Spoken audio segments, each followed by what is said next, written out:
So we are gonna start talking to Malene right after I read you her bio.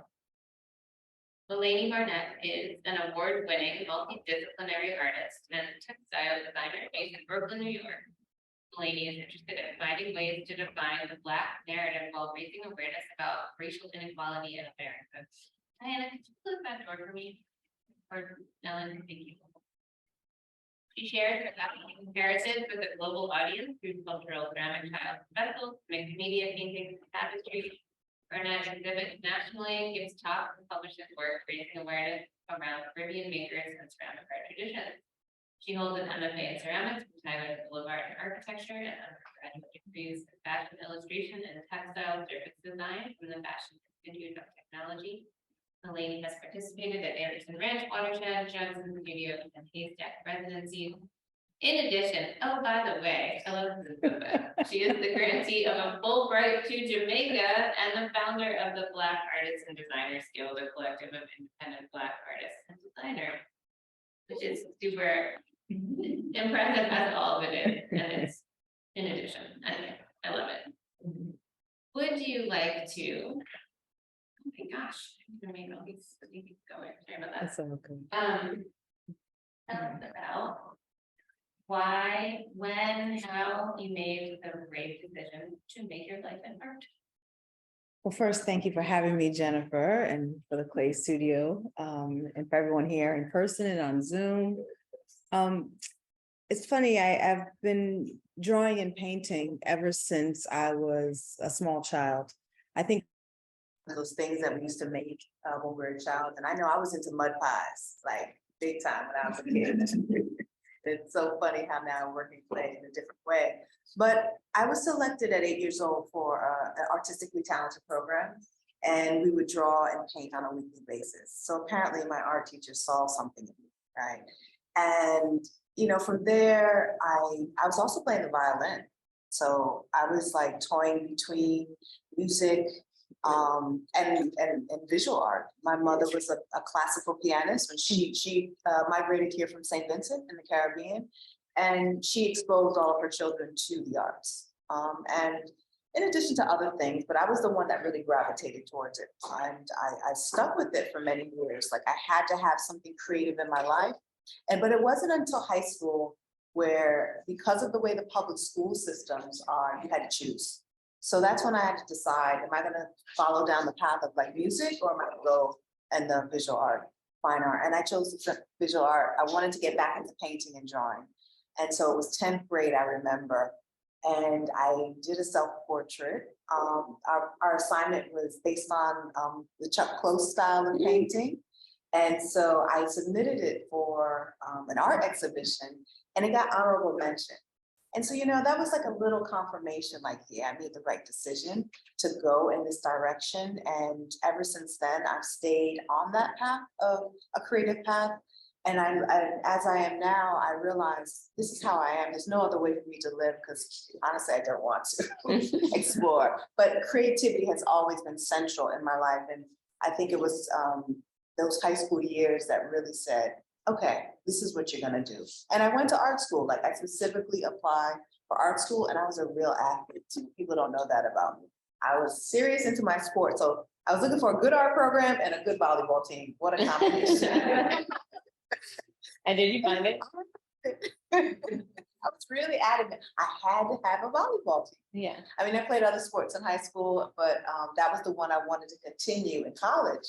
And so SUNY Purchase was my first school, and I studied painting and photography there.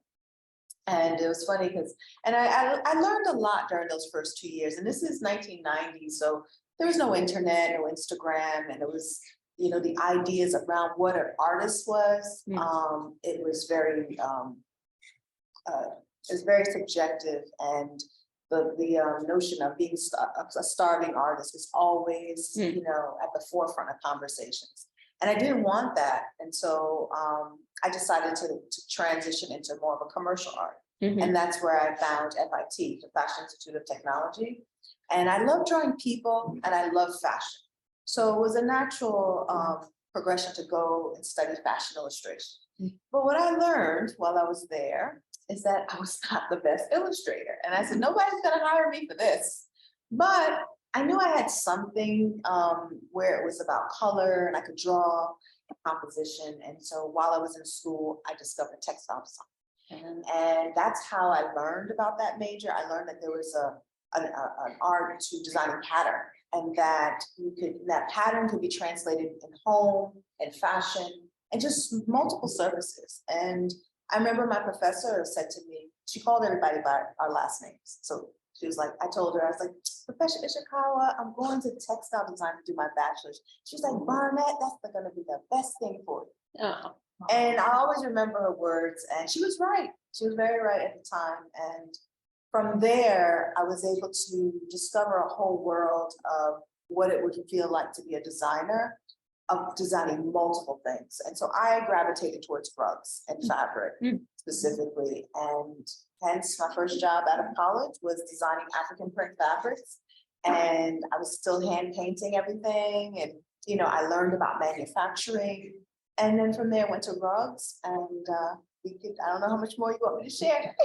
I mean, we want to hear it all. Yeah, I definitely want to hear it all and how it evolves. I think that's so important, especially for young artists to hear. Like, you just have to you have to be open and listening to yourself and things that you enjoy and are good at, as opposed to like, you thought, oh, well, this is not where I should go. Let's find something else. But I'm also interested that, you know, you started out painting, and then what you've evolved into things that people live with. Yeah, You know, yeah, very much so. is that something that feels like the right kind Well, of? you know, at the time, you know, I wanted to create work where more people could experience it. And so design provided that for me. I even though I was painting, you know, traditional canvas, I was doing that wonderfully. And I was actually painting a lot of still lifes of fabric, because I really love to capture the way the light would reflect on these fabrics that I was painting. And I was just so enthralled with capturing the creases and, you know, using colors to mix.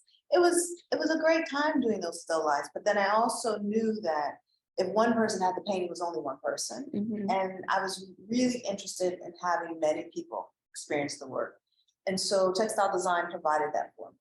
I mean, it also provided me the opportunity to paint, to continue to paint. It was just in a different way. And then I could see the work out in for a broader audience. And I got really interested in the process of making then. If I look back now, it has always been a part of me, like the whole process, because I always worked for manufacturers. That was like my thing with designing. I always wanted to know that what I created, how it was going to be produced, what are the options for finishes. I was always interested in that. And so I spent, you know, the good first part of my creative life working with manufacturers, understanding production, but then I also learned about marketing too. And so we sold to different like big name brands that we know, like the Macy's stores and things like that. And then fabric stores like a Joanne Fabrics and places like that. But actually I was hired my first job as the marketing director. I'm fresh out of college. I don't know anything about marketing. But marketing director, right? Yeah. You're young, you're like, okay, everyone wants you to design too. And so, but I was, you know, going through the yellow pages. That was the thing back then, and calling up fabric stores. Hi, my name is Malene Barnett. I work with, and sending out swatches. You know, thinking about that now, that was like my first entry into what it's like to have a business, what it's like to market a product. And I was the forefront. They had to come to me to find out the information, and that also helped to build my confidence and my skill set when it was time for me to launch my own.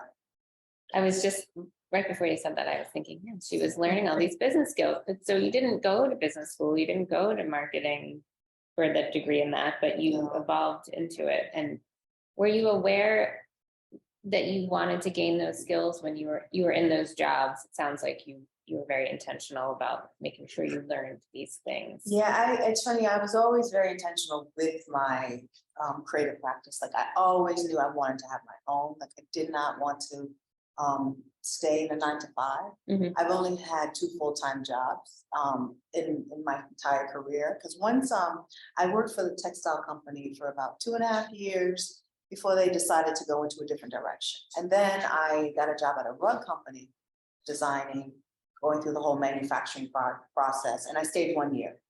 I wanted to go travel. But I kept my relationships with the owners, and I was able to come back as a freelancer, independent contractor, as we know it today.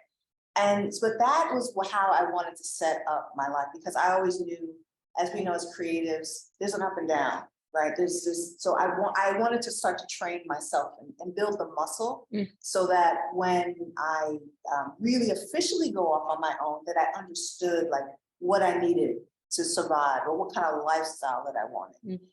So back then, we're talking the late 90s, it was always easy to find work. Freelance work was always available. It's not like it was now. I was a very niche designer because I was designing rugs, and there were very few, like really good rug designers at the time who were freelance. So I was always able to get work. And, but I also, while I was working for these companies, I learned their business.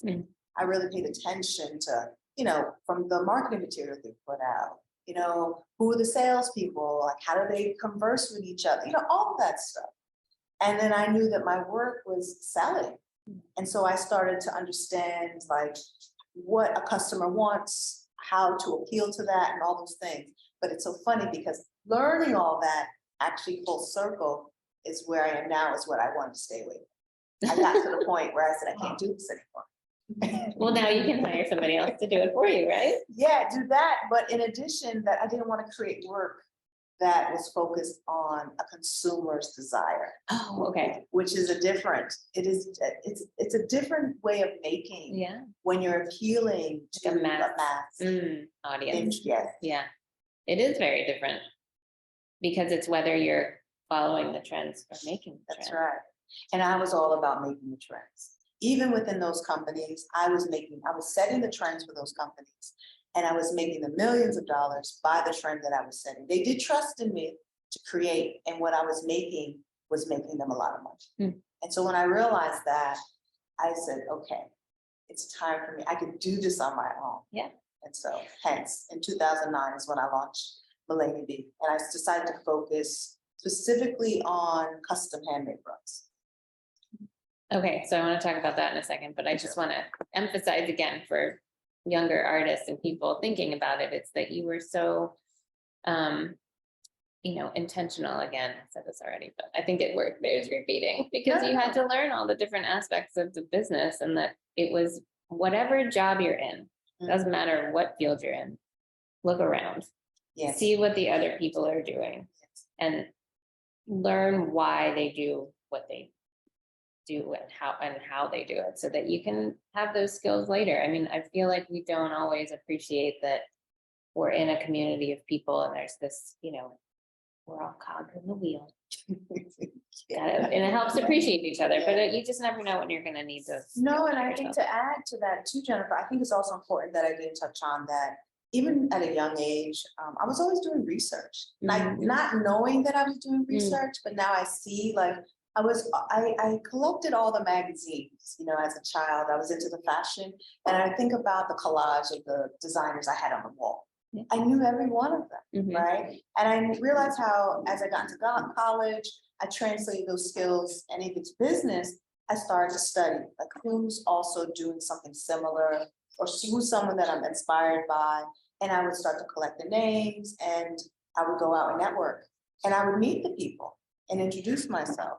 And I think that's really key too, that we forget that that's also part of our growing and as a creative person and as an entrepreneur. Like I knew who was doing what, and not afraid to introduce myself, because sometimes we create these stories around people in certain positions that they're untouchable, which reality is.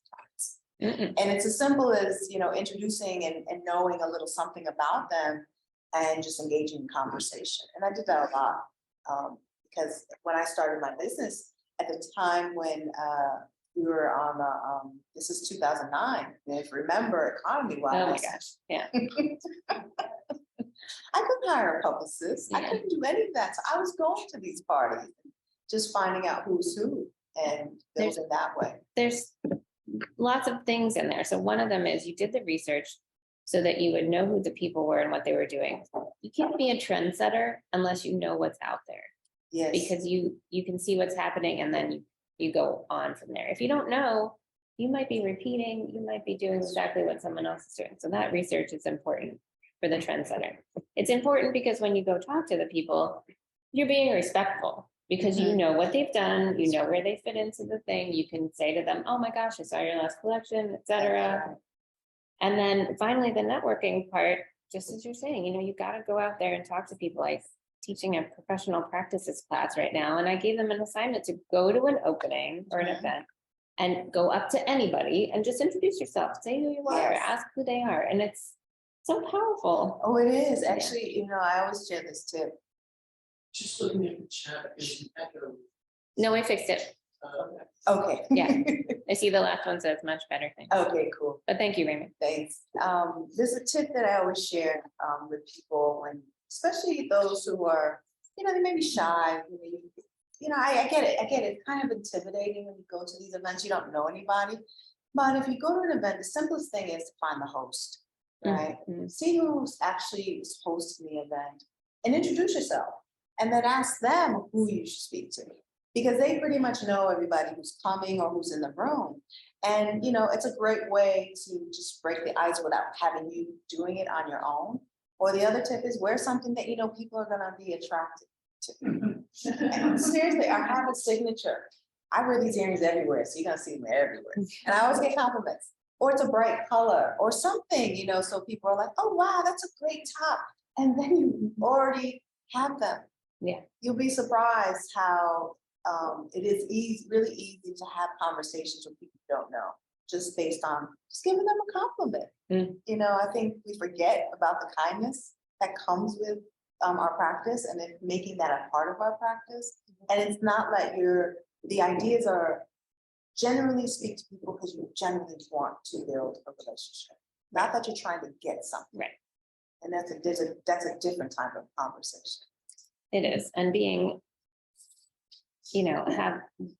just wanting to have relationships with people, regardless of what might happen in the future, is always going to enrich your life. So you just have to start with that idea. That's a really good. Great. So now I want to hear about 2009. Okay. Malene B. And then we'll look at your slides. Okay, great. All right. Well, 2009 is when I started Malene B. Custom handmade carpets, and I was focusing on residential, commercial, and hospitality environments to make the carpets. And I was working with weavers in Nepal, India, and China. And so the idea was that I traveled around the world, and the work was inspired by my heritage and my travels. And each pattern, represented one of those experiences. And, that time was, of course, super hard to build a business, not just because economy-wise, also being a Black woman, that I was the only one at the time doing this kind of work. And then working with people, again, there's this level of trust that had to be built. I knew I could produce. I had all the manufacturing in place. I had the designs, but, it was very challenging trying to convince people to buy into what my vision was, especially at that time when people were trying to hold on to their homes and they weren't being very adventurous with their pattern work. And I was all about pattern and color and texture. My rugs were just as tactile as my sculptures. And I've always been interested in, creating objects that were not, quote unquote, the norm. And so you would see my work, my rugs, and you would look at, they were smart to me, but they happened to be on the floor. And so then there was always this challenge of trying to convince people like, yes, you can walk on it. But as I progressed, I still do the business, but I got to a point in 2018, literally at the end of 2017, I had just finished a big trade show, because I did a lot of trade shows to market myself. And I said, this is it. I said, I'm not doing this anymore. I made that brave decision to stop because I wasn't being fulfilled, and I wanted to go back to making things with my own hands. I missed it. I said, I'm an artist. And I was starting to feel like I was making work to feed the taste of creatives that didn't really believe in what I was doing. And I said, I didn't want to spend the rest of my life doing it this way. Mhm. And so that's when I took a sabbatical. I call it sabbatical from my business. Yeah. And I said, I want to experience a new medium, something I've never tried before. And hence, that's how I got into clay. I said, I went back to my first year of college when I was studying African-American art history. And I was thinking about the artists that I really admired during that class, that period. And it was like Augusta Savage, Edmonia Lewis. And I started thinking about how could I follow in their footsteps and build on that legacy. And so clay was the material. And I must say, the first class, I was like, oh, this is not for me. It was only because I took a slip casting class. I didn't know what it was. And even the professor said, I think you might like hand building.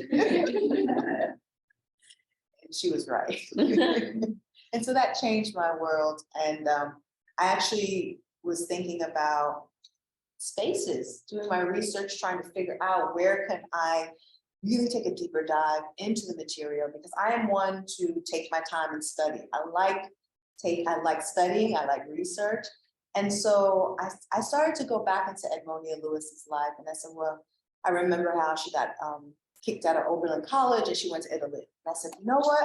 I want to learn figure sculpting. So I'm going to go to Italy. And so I went to Pietrasanta, Italy, to do a sculpting course. And then I said to myself, there has to be a residency for people like myself who have no experience in clay.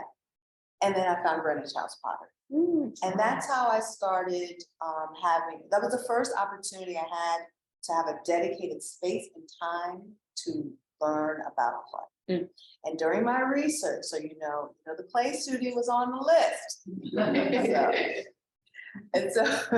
So it's like full circle of being here, because I was looking at all the places, nearby that I could potentially have access to work in the material. Well, that's so great. And we're so happy that you decided to come back to clay after your first not so great experience. But I guess I just want to ask a little bit more about that. So it was about the historical people that you were interested in, but then once you did start and you started figure sculpting and hand building, there must have been something more that connected you to want to keep going. So do you want to talk a little bit about like why clay is now so important to you? Yeah, I as many of you here who work in the material, there is a spiritual connection to it. And for me, and that was my way of connecting to the ancestors. And every time I worked in the material, I would go home, I would dream about clay. I'm on YouTube watching videos. It was just a constant, I was just constantly intrigued and inspired, like what's possible with the material. And realizing that this material, as many of us know, that the possibilities are unlimited. That I wasn't able to get that from many other materials that I had worked in. And so I was really interested in how could I push it even further. Like I said earlier, I like to study and do research. And my mother, she was an educator, and she's really big on education. So I decided I want to study. And hence I enrolled at Tyler School of Architecture in the MFA program of ceramics, and I just recently graduated. So. Yeah. So we got you back to Philadelphia. Okay. I'm gonna share my screen.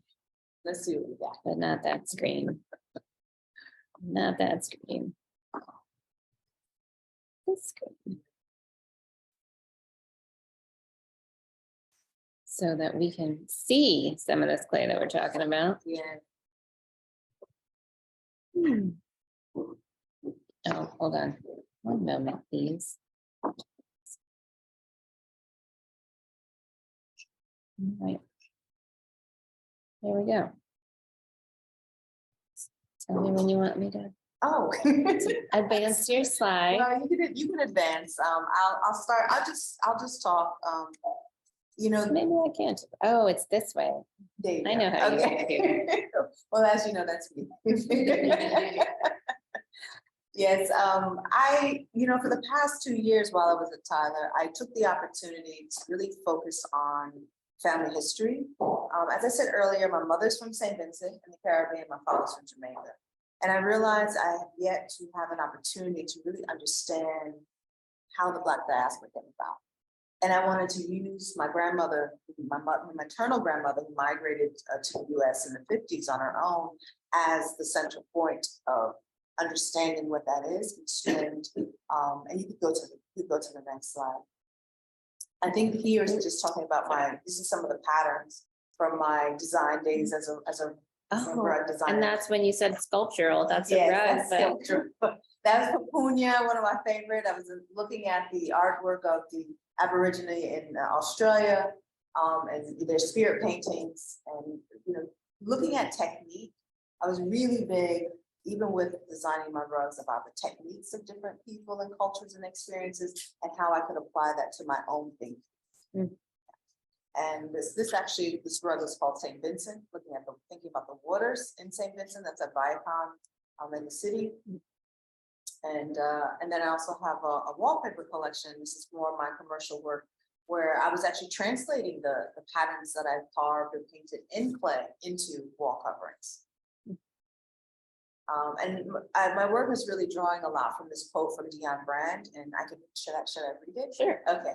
So to live in the Black diaspora is, I think, to live as a fiction, a creation of empires, and also self-creation. It is to be a being living inside and outside herself. It is to apprehend the sign one makes, yet to be unable to escape it, except in radiant moments of ordinariness made like art. And so that's from Dion Brand's book, The Map of Door No Return. And I use it as the grounding. You can play the video. While you're talking? Yeah, you can Okay. play the video. Because it's insane. I use it as the grounding from my research to think about how gathering all of the fragments from my heritage, from history, and using this as an opportunity for my own personal self creation and identity, and thinking about how the Black diaspora was created. I started with my DNA, and I did an ancestry test, and it was traced back to the area that we call Nigeria, Ghana. That was was the highest percentage. And so I started to look at the traditions there and how they connect to Jamaica specific and St. Vincent. And it was very interesting because Jamaica was one of the first islands colonized and one of the first to be independent towards the beginning. And then my mother comes from St. Vincent, which was one of the last to be colonized and last independent. So I had these two extremes of experiences. And so I really focused on the pottery traditions of Jamaica a lot, and looking at the history of African Jamaican pottery, because I was interested in what traditions were brought over and that were still kept alive. And so we can continue. And so let's go to the next slide. That's a picture of my maternal grandmother on the right with her best friend. And this piece is from my thesis show. It's called Made for Mom. And I was looking at traditions of weaving in St. Vincent. There is a tradition of weaving baskets and different objects, and strictly like a plain weave. But I was also using the weaving technique as a way to blur out what is left behind from my grandmother migrated. She left all her children with her mother in St. Vincent. She didn't see them for about 7 years. And so there's the photograph of her children. It's a family photo woven into her. And when you look, it's very hard to see. And that's the thing. I wanted people to have that feeling of loss, potentially the disconnection from family, how the story was never complete. I purposely did not finish the weaving. Her life was cut very short, so she never had that connection with her children, and vice versa. So there is, when you think about migration, I think I'm constantly thinking about those things that we do leave behind, but then what else, then what do we create as well? Those are those new narratives. So there's just so much possibility when you look at these business. And this is also building on those same stories. I'm showing the process because in my work, it's really important for me to share process of how things are coming about That is a picture of my grandmother with her mother being woven into her. It's called Mom Smile, Granny's Eyes, depending on what you see first. They had a very tenuous relationship, but she was able to leave her children with her mother for so long. And her mother allowed her to have the experience to make that better life, which is what most people do when they migrate, is looking for that better life. I continue on the series I started with What's Left Behind, which will connect to the work here now. This is where it started. So I like to showing the evolution. I started with these fragments of terracotta tile that broke. As you know, when you fire things, you never know what's gonna happen. But these tiles cracked, during the firing, and it was such a clean break. And sometimes when you get things that are broken, you're like, oh, I'm throwing it away, it's done. But I said, no, I'm thinking about going back to migration and thinking about diaspora experience, that yet this happened, but there's still opportunity to make something new. So I wanted to use these fragments to tell a different narrative. And they're all based on the silhouettes of the 4 makers that I've been basing my practice on: my mother, grandmother, my great-grandmother, and myself. So this brings us to where we are now, right? Yeah, absolutely. We have these downstairs. They're so These beautiful. are downstairs. So I continue to build on that narrative of gathering those fragments of oral history, stories, and even the objects that I've made over the past few years. Looking at the recipes from well-known Jamaican ceramic artist Cecil Bow. I used his glaze recipe. So I was thinking about process, materiality, family history, and creating archival boxes. That's what I was looking at this. This is an archival practice I'm looking at, thinking about different ways that we could keep people's histories and not look at these fragments as, just a piece of something, but use that piece to create something. And so they're all based on the different silhouettes of the 4 makers that I mentioned earlier: my grandmother, my granny, my mother, and myself. Because my work is really trying to reimagine the Black experience through the hands and the experience of Black women makers. Oops. Yeah. Yeah. They're beautiful. And I hope people who are on Zoom, if you're in Philly, please come in and see them. Yeah, so the images. Yeah. Well, it's images and tiles, and it's all sort of mixed And together. paper that I've made too. Is that the tissue paper? Yeah, it's actually an avocado paper. Mm. Yeah, that I made. Did you say avocado paper? No, avocado. Oh. Not avocado. That would be something interesting though. What is avocado? What can you tell us about the paper? Well, I learned paper making over the summer at Haystack. Oh. And I was very intrigued, something that I want to, continue with. But we had the avocado fiber. That's what I was working with specifically. And I, learned how to do the beading and the whole process. I forgot all the terms because I'm still learning. But for paper makers out there, just forgive me. It's okay. I don't know anything about paper making, so you can say whatever you want. But the paper, the way it dried, it folded. Oh, okay. And so I didn't mention though, my grandmother, she was a fashion designer, she was a seamstress. So I was thinking about the different elements of making from, clothing, textiles. As you can see, my work is a dance between the two. Like my patterns translate well in clay, whether it's clay, fiber, or anything. And so the ideas of the images behind are like, there's a picture of myself on the left in the portrait in the Gambia. And I think about my growth now as an adult and the things that I left behind, thinking about that picture where I was in my life and where I am now. On the right is my mother. Actually, she came to the US in the 60s. And the woman that she's become today. So everyone has a photograph of the person that I was thinking about while I was making, and they each carry a different story and experience. Beautiful. And you were talking about fragments and Yes. how they represent sort of moving and immigrating, and also the idea that they still remain valuable, even though they're Yes, broken. that's right, which I that's think right. is a Agreed. beautiful way to think about it too. Oh, that's the glass piece, remember. Oh, did you do that at Tyler? Yes, I forgot that's in Oh, there. Yeah, that's beautiful. yes, I like that. That's also about, I was really thinking about a tribute to the women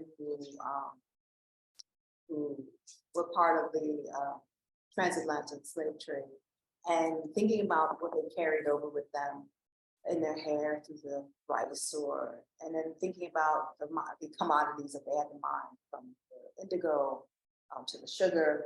And so the process to make it is really important to me. It's called a pate vert technique, where you're using the powder glass and it becomes like a paste. And I made a mold, the original was in clay. I sculpted the original portrait in clay, and it was all made from memory. So I wasn't looking at anybody, because again, a lot of the work is involved with, I don't know what's in those archives. I will never know the full story. And then how do you connect to ancestral memory? And so one of the ways I was doing it was thinking about, the different women. What would they look? What did they look like? By looking, of course, at different images, from thinking about images that I've seen from like Nigeria, Ghana, the women that I've encountered over my years, and then creating something to represent them. It's powerful. And again, the fact that it appears as sort of an ancient sculpture that's been fragmented is goes along with that story as well. I was excited to see your grad show last spring. Oh, So thank you. beautiful. All of Thank these you. things coming together, and then the wonderful archival box you had about this research that you're doing. So do you want to tell us a little bit about your Fulbright and your I think there's So my next, how I'll continue to build on this experience is, I have a Fulbright for Jamaica. I will be the visiting artist at Edna Manley School of Visual and Performing Arts. I will be there for 10 months. And I will be working in researching the African Jamaican pottery techniques, focused on the Yava pots. These are pots that were used during enslavement. And I'm looking at pottery during that time as a period for the women specifically were making them. And they're using the same foil building that is used in, say, Nigeria, Ghana, and West Africa, various West African pottery traditions, and as a moment for them to be grounded and free. It's this moment they had a sense of freedom, because they had to make these pots in order to have food for serving, and they were allowed to make them. And they were also able to sell them in the market to make money, to eventually, potentially buy their freedom. So the pottery traditions, I'm interested in connecting the Jamaican pottery traditions through the traditions of African American pottery traditions, and expanding the African American experience, because there's so much synergy that we don't discuss so much. And looking at the space of where the Caribbean is, in the middle between the Americas, which is also a part of the Americas. Yeah, it's always put in the thought middle. of as other Yes, things. exactly. But in addition, I will be documenting the ceramic artists down there, with the opportunity of doing video, which again, thinking about the materials that I wasn't able to find while I was in school that I really wanted. And so, it's that quote from Toni Morrison, there's a book that you want, that you haven't read, that you need to go write it. So I look at it the same way. There's that movie or documentary that I really want, go make it.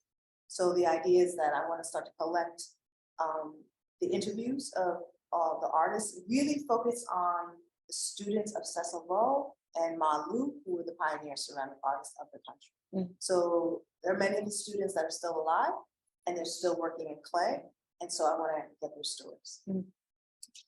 So exciting. And I don't know anything about those two potters, and I was excited to learn in your show, and I'm excited to learn more. Yeah, We'll bring it back. Maybe you'll give us a little, if we have time, like the tiny history on those two artists, but I wanted to make sure we left room for questions. So I don't know if anyone online or in person has any questions for Malene. Oh, Good question. What is a Fulbright? right? So Fulbright is it's an award for, they do it for scholars, you can be an artist, so I'm doing it as an artist, where it allows you to study anywhere in the world. So if you have an idea that you want to expand, and so it's an exchange between America and that particular country. There's a whole list of countries, but pretty much, there's a lot of countries. And of course, there's some that are not involved. But the thing is that you have to get connected to an institution wherever you are and submit a proposal of an idea of what you want to explore. So there's no like parameters on what you want to do. The only challenge is just doing it, really, in submitting the application, and then you get to, that country will host you. Yeah. There's a whole department at Temple There is. that helps you because, and you know, I knew that Fulbrights existed, but I didn't really know how intense they were. And the woman came to talk to that class I'm teaching. Okay. She said that you have to consider the application a part-time job That's right. because it's so intense. Yes, yes, and there's that essay, and when you think you got the right essay, no. you Mhm. didn't. Well, and that's great because they really have helped their students have success. And you applied, it's sort of based on who else is applying. So if you apply to a place that like 100 other people are applying, you have less of a chance. That's right, that's right, and they only accept X amount per country, so every year, and, yeah. We don't have a lot of government funding for artists. Sean is from the UK, so she's, you know, you don't know how terrible it is here in terms of like not getting funding from the government ever, hardly. So I don't even know if it's a government program or if it's some kind of nonprofit. It is connected, yeah. One thing that we do, right? So I'm curious, what you to come out of experience with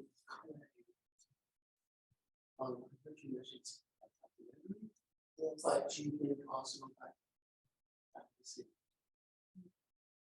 So the question, okay. Oh, I can do it if you want. Go The question was, what does Malene think about what will come out of her Fulbright, both documentary and her own work? Yeah, well, the plan is, Raymond, I will be making a new body of work while I'm there, and have an exhibition that is part of my proposal.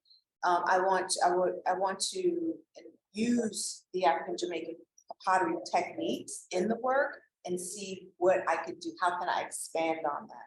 In addition, explore some of the glazes of recipes of Cecil Bowe, because there's a book written about him, and they do have the recipes there, and I've started to use them here, but I'd be interested to speak, especially to one of his students who's they're really into the glaze chemistry, and work with some of the local materials in making different finishes for my work.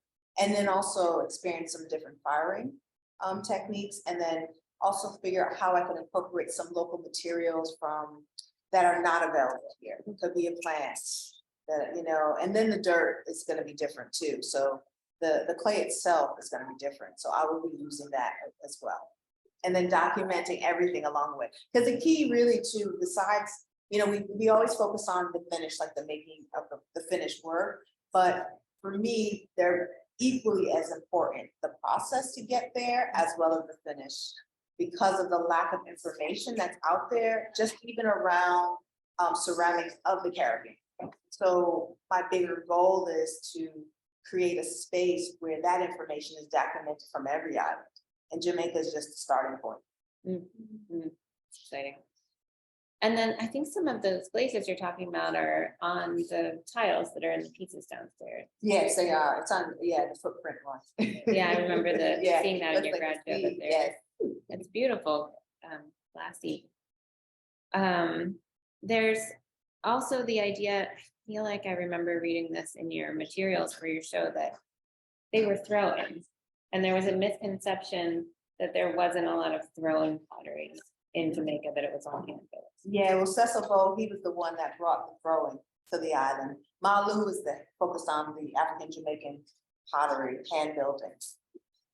So the throwing, and so then, so because the ceramics department started at Enda Manley with Cecil, then throwing became part of the ceramic tradition.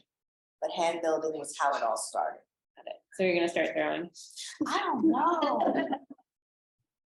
You know, me and the wheel, we're not that good friends, me and the wheel. So Yeah. I don't know. 10,000 hours. And you don't usually, and well, I don't know about your full practice. I've seen just your exhibitions. Do you, with hand building, have you made vessels often? Yes, I Okay. have. But you know, it's interesting. I know hand vessels or vessels are the tradition, and again, I really wanted to go beyond that. And so I'm really interested in presenting the material in different ways that are unexpected, hence the archival boxes, to build on those narratives. Yeah.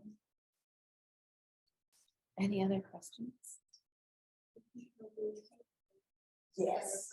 Actually, my mentor is she makes paper artist. So I'm interested in using like coconut and banana leaf and, you know, different materials to. And then there's paper.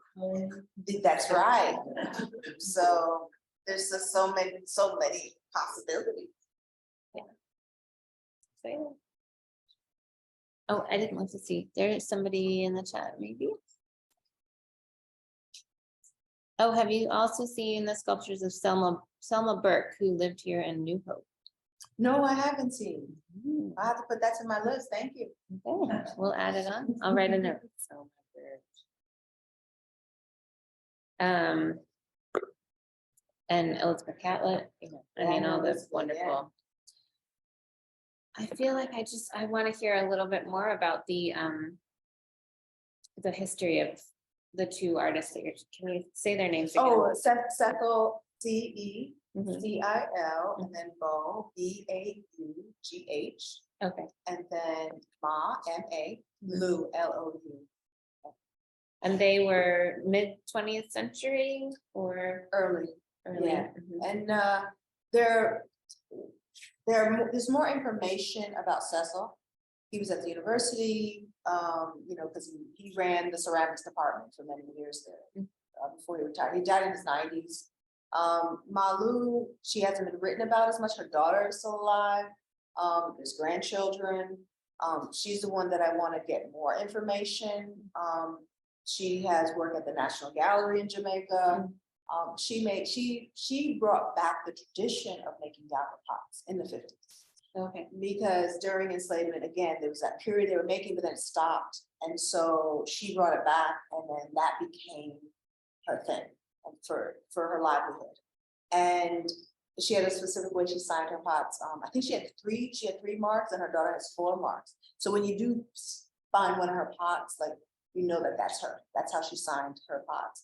And I actually met one of her students when I was in Jamaica 2 years ago now. Mhm. Yeah, 2 years ago.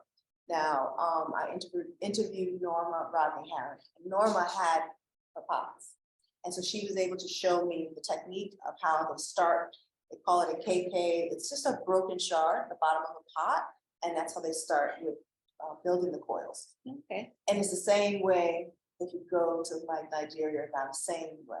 And it's interesting because I was in Ghana in 2019 with Winnie Omatart, Mhm. and working with the women in Cooley and making pottery there.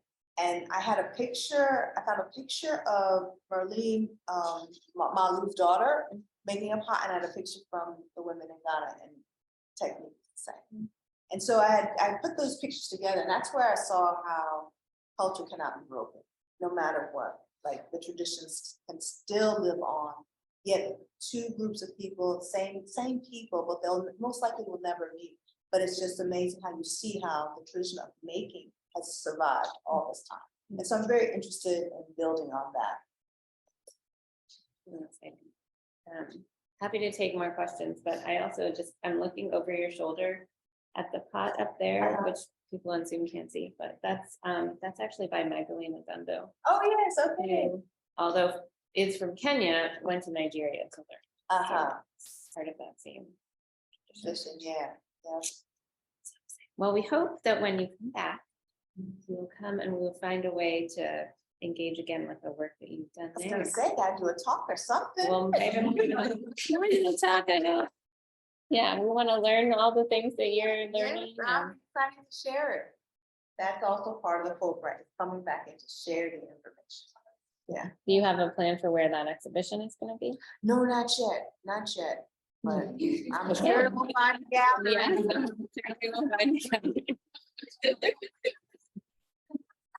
All right, stay tuned. Thank you. Thank you for being with us. Thank you. Any other final comments, or would you like to? I said a lot of pressure.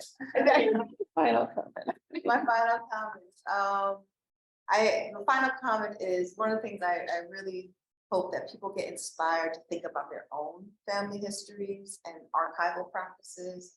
And I really hope to encourage people to realize that we're all archivists in our own way, and figure out ways to keep those traditions, the histories of what we're doing in a safe space. And so I find that the more that we do that, that is how we're going to build those archives and change the way that we understood a certain period of time, community, and so then we could all grow.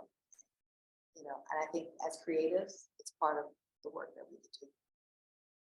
I totally agree. Thank you. Thanks so Thank much. you. All right, thanks everyone on Zoom. Have a good day. Bye.